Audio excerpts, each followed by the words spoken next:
ফারুক ভাই, মনটা খারাপ করে বসে আছেন কেন? আপনাকে তো বলছিলাম যে টাকা ছাড়া দুনিয়া দুনিয়া অচল। তখন তো আপনি আমার কথা শুনলেন না। আজকে বুঝেন ভাই।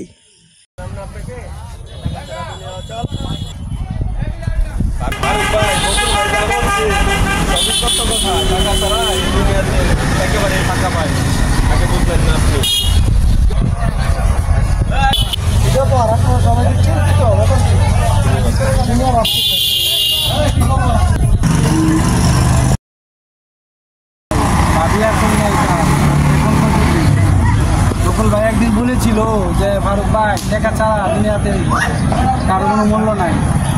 তো আজকে এটা আমি হারে হারে টের পাচ্ছি যে টাকা থাকলে যে মানুষের মূল্যায়ন আছে বা টাকা ছাড়া চলা মানে অচল।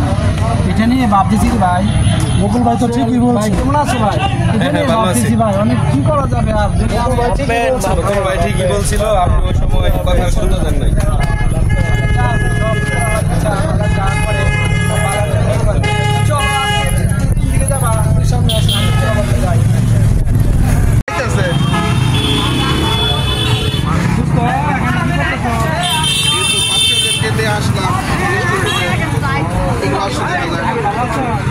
চলো একসাথে আমাদের